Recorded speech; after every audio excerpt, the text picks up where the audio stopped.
seems to me that there's a high probability that the future is actually indeterminately different than the present and the past, that it's actually unpredictably different.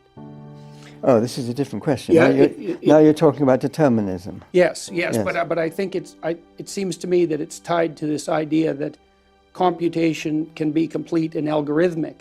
I don't think it can be, because if the future differs in a fundamental manner, an unpredictable manner from the present or the past, then a deterministic algorithmic system can't maintain a grip on the horizon of the future. And I have another part of that question. But it's a different question. So I think it's important to distinguish these things. Yes. Because up to this point, I was not talking about indeterminism. No. I was talking about rules. Well, just yes or no. And I mean, it's not a question of maybe or. I mean, it isn't even talking about the laws of physics at this stage. That's the second step, if you like. I guess I leapt forward to something like the potential necessary function of consciousness. So, because one of the things consciousness seems to do from a neurophysiological perspective, for example, we tend to become conscious of our procedural errors.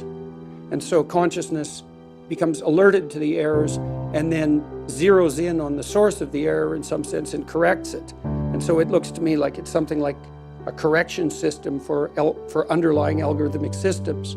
So, for example, if you practice a motor routine for a long time, you build specialized algorithmic machinery in your brain that runs it. But maybe you've put in an error. You're playing a difficult piano phrase, for example, and you stumble over a note. You've automatized that.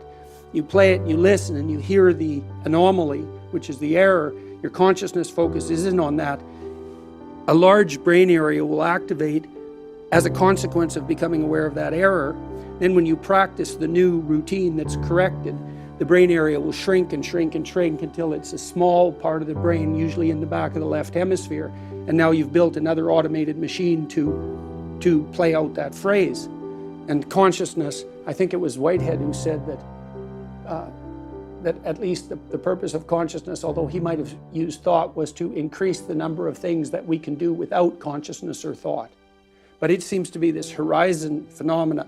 And the reason I was asking about the indeterminacy of the future was twofold, is that if the future is deterministic, then an algorithmic system could in principle adapt to it. But it doesn't seem to me that the future can be predictable, and I think that might be grounded in something like quantum indeterminacy, because there isn't a fundamental determinism that propagates all the way up. So, well, you see, I mean, we have to. The things I was talking about up to this point were not to do. They weren't even to do with the laws of physics, so that's a separate question. I mean, it did relate to that, which is my own views certainly did depend on that, but. The question of determinism is a separate issue, and the normal way we look at quantum mechanics is it does involve an indeterminism, which you can have a theory which does that too, but that's different, you see. If it's just indeterministic, it's not connected.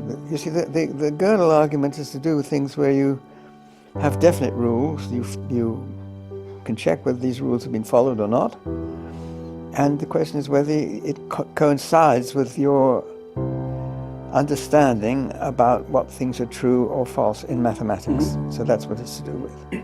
Now you see, you can question how you move from that into other aspects of what consciousness does, and also the question you were referring to is when something's automatic, and a pianist can play things, and obviously where the little finger goes next is not something that he or she decides to do. It's all largely controlled by the cerebellum, probably, which, as far as we know, is entirely unconscious.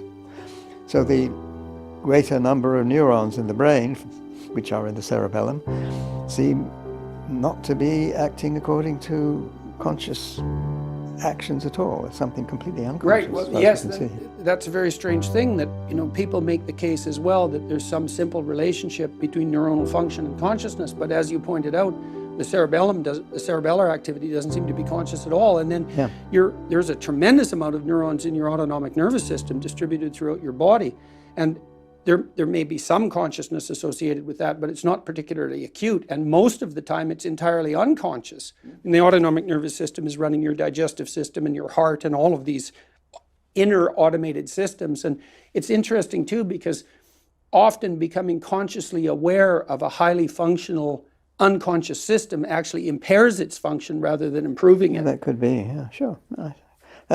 I'm not quite sure what this tells us about consciousness. It just tells us certain things are not conscious, which are controlled by neurons in the brain, and so it's a different issue.